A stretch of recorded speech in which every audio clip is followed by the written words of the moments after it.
자, 두 번째 이슈 한번 들어가겠습니다. 지금 여러분들 노영의 뉴스 인사이다 듣고 계시고요. 신장식 변호사 그리고 김필성 변호사와 함께하는 목요일의 이슈 삼합 코너 지금 진행하고 있습니다. 목요일 이슈 삼합 코너에서 두 번째로 다룰 주제는요. 윤희숙 의원직 사퇴 표명. 면죄부 6명 문제 없다. 왜 이러세요? 무섭게. 아니 진행자라서 할 말을 못 하고 있다네. 진짜 어제 속이 터져서. 오늘 한번 실컷 한번 해보자. 자, 지금 되게 지금 흥분했어요. 막 책상까지 치고 이거 이러다 손해배상 청구 내가 해야 돼요. 자, 지금 국민권익위가 이 국민의힘 의원들에 대해서 부동산 투기 전수 조사하면서 발표를 했습니다. 근데 그 중에서 가장 이슈가 됐던 사람이 바로 윤희숙 의원이었어요. 본인이 어제 기자회견 자청해서 나 의원직도 사퇴한다, 대선도 불출마한다. 무슨 뭐 정말 잔다르크처럼 이렇게 다 비장한 각오로 뭔가 얘기를 하니까 사람들이 우와 진짜 뭐 대통령의 품격을 보여줬다는 등 여러 가지 말이 많더라고요. 좀 솔직히 그 표자를 쓴 기자분 정말 제가 얼굴 보고 싶은 심정이었는데 자 우선 소감 한번 해주실까요? 네. 정말 납득할 수 없는 보도들이 이어지는데 네. 그 몇 가지 도전이 안 돼. 첫 번째 윤희숙 분노. 왜 분노합니까 본인이? 그러니까 왜 분노? 왜 누구를 향한 분노예요? 네. 그 딸 몰래 그 윤희숙 의원 측의 그 이야기에 따르면 나는 몰랐다라는 거 아니에요. 그렇죠. 아버지가 그 자기 집 사는 데서 세종시 바로 옆에 심지어는 거기에 난 산단이 하나 있는 줄 알았어. 주변에 산단이 3개예요. 3개. 근데 하필은 딱 그 예, 산단을. 거기에 있어요. 하나는 1.5km, 하나는 3km, 하나는 10km. 그러니까 1.5km 산단으로 그 산업단지로 뺑뺑뺑뺑뺑뺑 둘러싸인 데고 지금 그 동네는요 땅 거래 자체가 안 된대요. 왜냐하면 너무 호가가 높아가지고 그렇죠. 아예 물건을 안 내놓고 있다는 거예요. 땅이 더 오를 거라서. 8억 얼마인가 샀잖아요. 7억 8천, 7억 8천에 3,300평을 땄는데 지금 공시지가가 1.5배가 올랐고요. 호가상으로 보면 최소한 2배에서 3배 올랐어요. 그러니까 10억 이상 지금 많으면 뭐 30억, 40억 올랐다라고도 맞아요. 얘기를 해요. 근데 세차 실제로는 물건이 안 나와요. 앞으로 더 땅이 오를 거라고 예상하고 있기 때문에 매매가 안 돼. 호가만 있고. 근데 이런 데가 산단 3군데 둘러싸인 데서 아버지가 땅을 샀어요. 근데 딸은 몰랐다라는 거예요. 난 거기서 이것 연구하는데. 자체가 납득이 안 돼. 그럼 분노의 대상은 아버지. 어떻게 저한테 몰래 아빠한테 화난다 뜻이야? 아빠한테 화난 그게 거 아니면 아빠한테 도대체 누구한테 그렇구나. 화를 내야 되는 건지 난 이해가 안 가요. 26년간 독립적으로 가구를 유지해서 아버지의 경제 상황을 전혀 모른다. 그 이렇게 아빠는 얘기를 아무 했단 말도 안 말이에요. 하고 혼자 알아서 가서 사신 몰래 거예요? 몰래 딸한테 했다는 말 거예요. 안 하고? 그러니까 윤희숙 의원의 얘기에 따르면 그것밖에 안 되는 원래 거예요. 아빠랑 사이가 안 좋대 그렇게? 그러니까 네. 물론 뭐 의자랑 가족은 친구보다도 이웃보다도 더 어렵다고는 그렇죠, 하지만 그렇죠. 아니 어떻게 딸 옆에로 농사를 지러 오셨다는 분이 딸 몰래 그것도 산단 가운데 딱 3군데 산단에 뺑뺑 둘러싸였는데 연세도 많으시잖아요. 그분이 어떻게 그런 정보를 당시 얻었을까? 36년생이셨어요. 그래서 그때 36 그 살 때 2016년에 땅을 샀는데 그때 80세였어요. 근데 땅 사면서 본인이 내 노동력으로 농사를 짓겠다라고 써서 네, 농지 써요. 취득 자격을 얻어요. 그렇죠, 그렇죠. 근데 한 달 만에 한 달?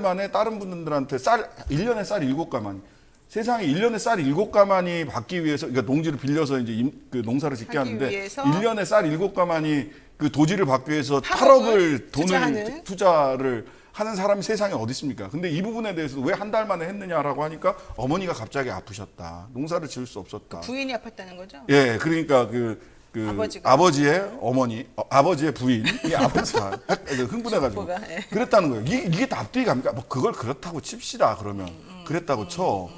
그렇다고 하더라도 여기가 또 하나 오늘 아침에 노컷뉴스에서 나온 걸 보니까 오늘 새벽 5시에 기사가 올라왔던데 윤희숙 씨 그러니까 제부 그러니까 동생 남편이 최경환의 최측근이었고 2013년에는 청와대 비서실에 청와대 있었어요. 비서실이요? 예. 최경환이 최경환. 그 초이노믹스라고 할 정도로 당시 그렇죠. 박근혜 정권 시절에 경제를 다 주무르고 있었던 기재부 장관 출신이잖아요. 그렇죠, 이 사람도 그렇죠. 기재부 관료 출신이고 네네. 근데 딱 그 최경환 정책보좌관은 그만두고 2달 뒤에 그 아버지가 그 윤희숙 의원 아버지가 그 네. 동네 땅을 사는 겁니다. 8억 원어치. 세상에. 당시에 윤희숙 씨는 예타 조사를 하는 KDI에 근무하고 있었고요. 아주 또 영향력이 있는 사람이었어요. 예. 그러니까 도대체 이걸 가지고 어디다 분노하는 겁니까? 땅 더 사지 못한 걸 분노하는 거예요? 아니면 그런가? 아버지한테 아니면은 뭐 이게 이렇게 돼가지고 혹시라도 이게 중간에 정치인들이 이런 문제 생겼을 때 중간에 처분을 한다. 하는 경우도 있잖아요. 저는 네네네. 국민의힘에서 징계 대상자가 아닌 6명의 처분 이유 중에 징계 대상자를 제외한 이유 중에 매각할 예정이기 때문에 징계하지 않는다.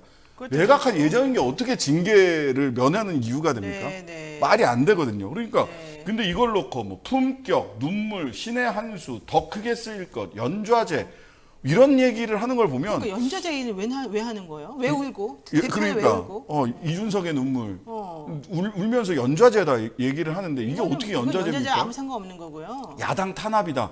아니 그 그렇죠. 우상호 의원도 그렇고 양이원여 의원도 그렇고 민주당도 그러면은 국민권익위에서 여당 탄압한 겁니까? 네. 거기도 연좌제입니까? 네. 이게 뭐 잣대가 네. 이중잣대 요즘 뭐 이준잣대 이렇게 얘기를 하는데 내 네, 준석이랑 네. 친하지만 그러면 안 돼요.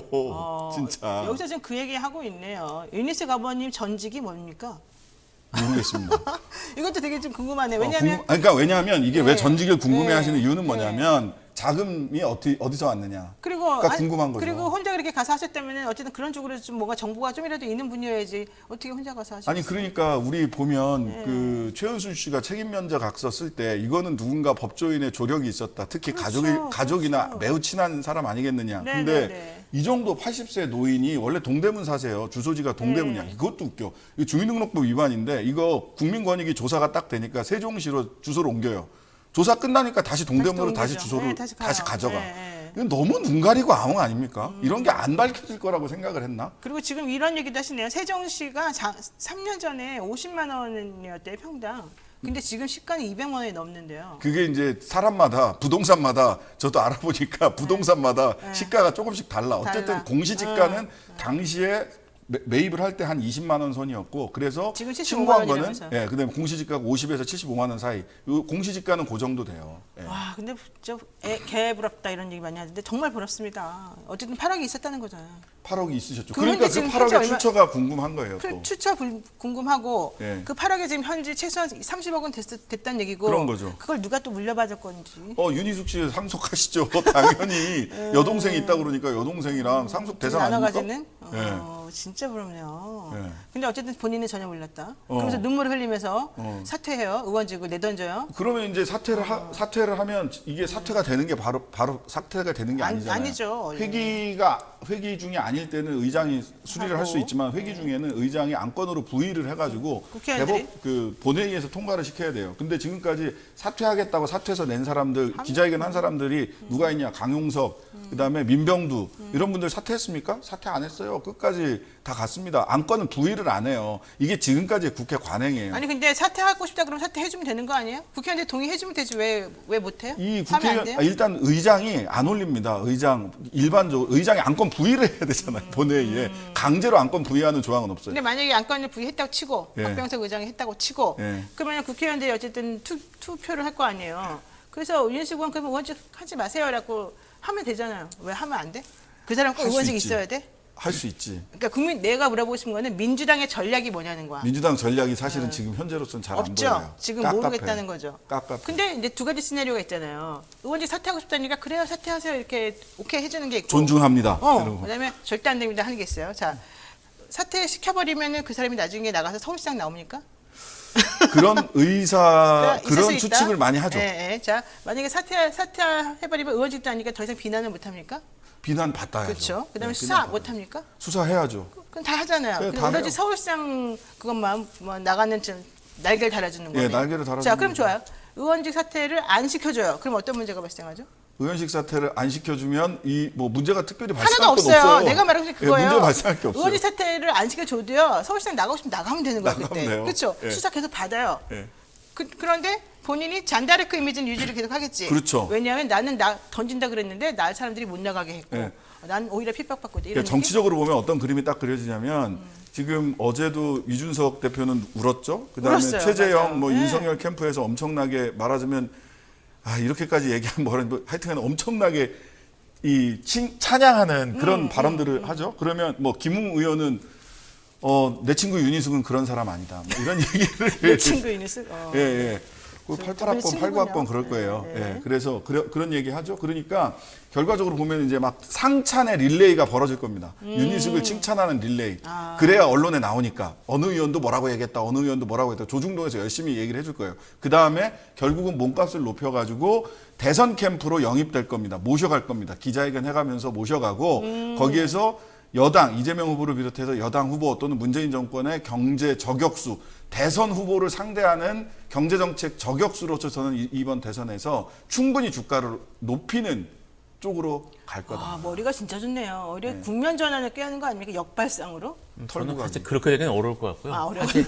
왜냐면 이렇게 초를 치시더라고요. 왜냐면 그러니까 제가 지금 말씀이 뭐 동의할 수 없다 이 정도까지는 아닌데 그러기에는 의혹이 너무 분명해서 아, 의혹이 분명해요. 본인의 계획은 이거 그랬을 이해충돌이죠, 이해충돌. 이해충돌은 명백하고요. 사실은 이제 제가 봤던 가장 핵심적인 게 어쨌든 예타를 하는 곳이 KDI인데 그렇죠. 당시에 그걸 예타를 진행했다는 네, 거거든요. 했다는 거예요. 했다는 거니까. 시점은 조금 뭐 차이는 있습니다. 예. 그러니까 거기에 대한 정보는 어쨌든 뭐 예타가 딱 들어올 때까지 전혀 모르고 있다가 뭐 이렇게 할 수는 없는 그렇죠, 거니까. 그렇죠. 내용은 대충 알고 있었을 거고요. 저도 뭐 이게 그러니까 거기에 대해서 정보 공유가 됐을 정황은 사실 거의 명백하단 말입니다. 그래서 여기에 대한 수사나 이런 것들이 이루어지면은 이게 좀 충분히 들여다보고 문제될 수 있는 사직이 있단 맞아요. 말이에요. 예, 그래서 물론 이제 언론이 얼마나 이거를 뭐 이슈화 시켜주느냐의 문제가 있긴 있지만 이게 뭐 구체적인 정황이 나오거나 할 경우에는 뭐 이제 뭐 보수 언론 같은 경우에도 적절한 시기에서 손절하는 경우들도 많이 있기 때문에 근데 지금 언론의 태도를 봐서는 막 떠받들기 아직은 그렇죠. 수준이던데. 아직은 그런 그렇고 거? 아직은 그렇고 제가 그리고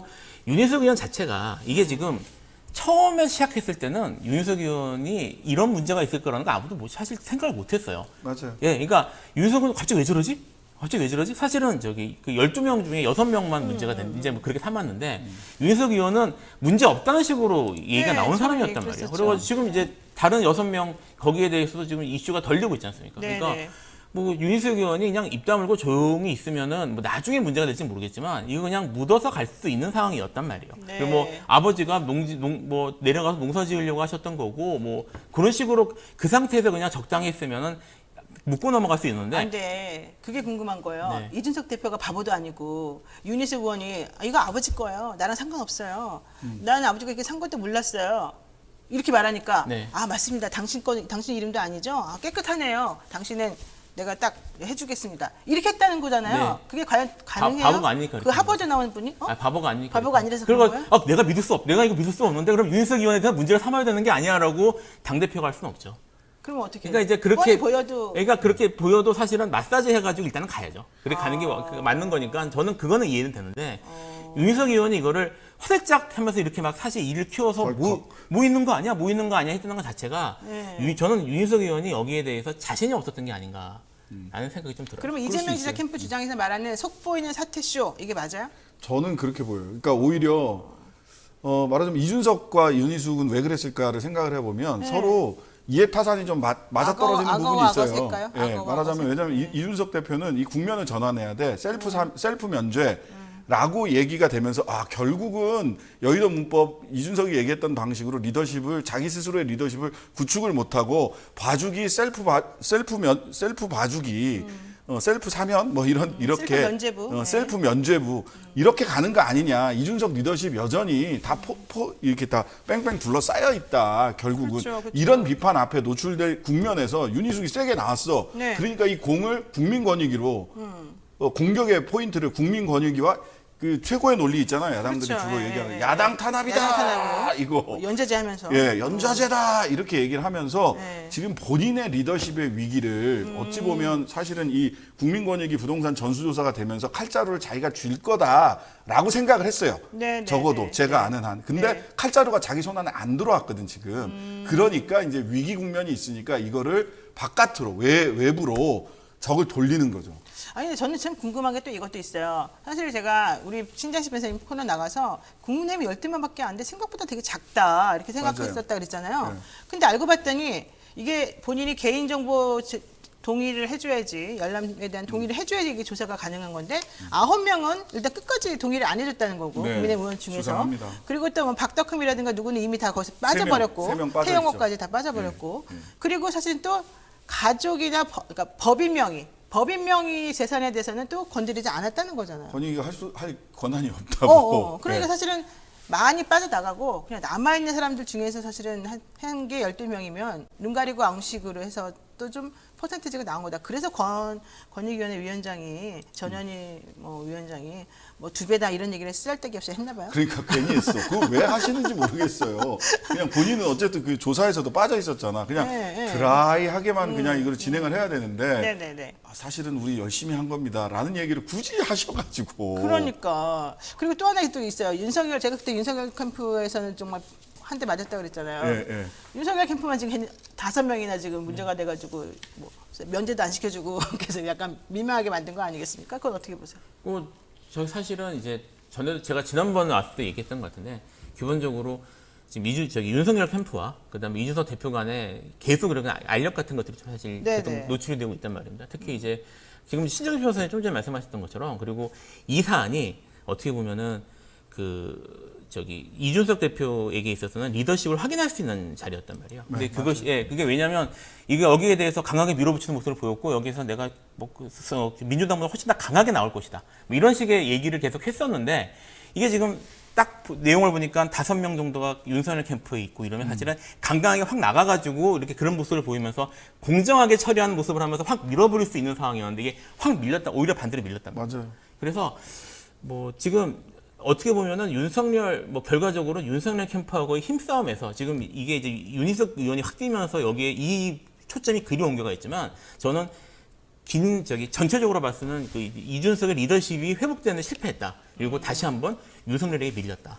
그러니까 그런 평가를 윤희숙, 이준석의 눈물로. 윤석 눈물로 희석시켜버렸다. 네, 저는 그 이해관계가 윤희숙과 이준석 둘이 맞았다. 이렇게 보여요. 야, 우리 최수진님이 요즘 국민의힘 수족관 논란, 동물의왕국 논란 하더니 관람료를 내야 되겠어요. 동물 퍼포먼스 이런 얘기까지 하시고 윤희석 의원이 진정님은 윤희석 의원이 멍청합니다. 조사할 때 부친 조사 거부를 했어야죠. 이걸 왜 동의를 해줍니까? 끝까지. 이런 얘기까지 하셨고요. 이런 분도 있습니다. 김성호님, 윤희석 씨는 여성으로서의 깨끗함에 욕심 없는 자존심의 상징입니다. 여당이 뜨끔한 듯한데요. 이러면서 또 여당은 좀 그런 논리적인 비약을 하지 말아라 이런 얘기하시고 또 마지막에 이런 얘기를 하십니다. 허경환과 손잡고 국민을 구해주세요. 주택 전문가 윤희숙.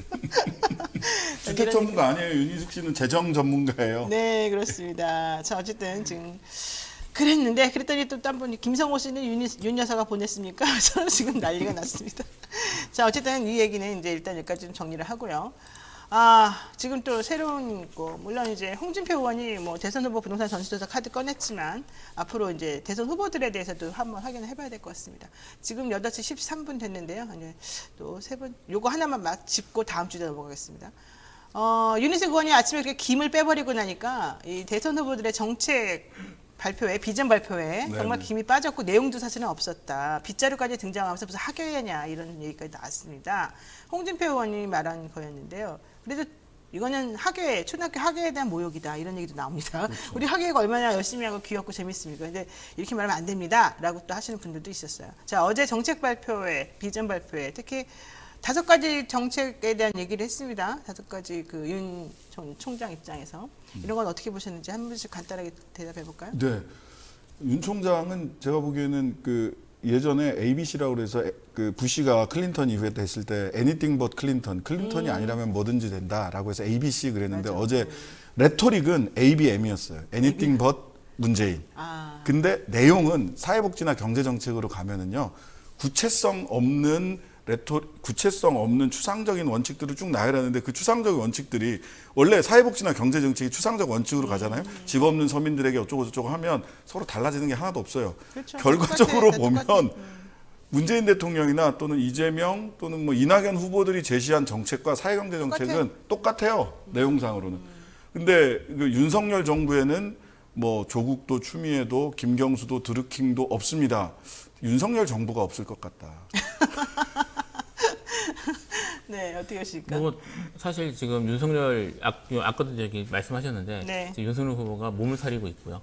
그리고 이 지금 비전 발표 자체도 윤석열 후보 쪽에서 사실은 어떻게 보면 타협점으로 이제 진행이 되는 것이어서 여기에 대해서 그냥 적당히 넘긴 게 아닌가. 그리고 이제 아직 윤석열 물론 캠프 쪽에서 내부적으로 어떻게 논의되는지 제가 모릅니다만 여기에 대해서 어떻게 지금 말씀하셨던 그런 부분들에 대해서 어떻게 이걸 타개하고 구체적인 그런 정책이나 이런 것들을 어떻게 낼 것인지에 대한 교통 정리가 안 된 것 같아요. 조금 더 맞아요. 말씀을 드리면 애초에 이제 윤석열 후보 쪽에서는 뭔가 좀 그러니까 뭐 기술 아니면 뭐 첨단 뭐 산업 이런 것들에 대한 초점을 맞춰서 가려고 했던 것 같은데 그게 지금 다 어그렸단 말입니다. 그래서 거기에 대해서 숨고르기를 하는 것 같고 어제 그거는 그냥 어차피 타협점을 거기서 나왔으니까 좋은 말하고 들어가는 자리로 생각했던 게 아닌가. 이런 생각이 그렇군요. 근데 이런 것도 있어요. 사실 제 당에서 정의당 사무총장 할 때 이렇게 보면 어떤 주요 이벤트가 2개가 있잖아요. 그럼 부각해야 될 이벤트를 언론 보도 되게 좋은 시점에 먼저 하고요. 그 다음에 이벤트를 조절을 해요. 힘 조절을 한단 말이에요. 근데 보통 당이라면 기본적으로 당의 간부들이라면 전부 다 대통령 후보 비전 발표회를 앞서서 그렇죠. 포커스가 맞추게 할 거예요. 그러니까 이거를 먼저 하고 이거를 오전으로 땡기든 뭐든 먼저 하고 그 다음에 윤희숙 의원이 하는 게 맞죠. 정상적인 정무적 판단이에요. 그러니까 이거는 소통도 안 되는 거고 윤희숙은 어제 대통령 비전 발표하고 뭐건 카메라는 전부 다 나한테 오게 만들겠어라고 작정을 한 겁니다. 아니 게다가 이준석 당대표인데 당대표가 그 자리에 가서 같이 울어. 울어줘.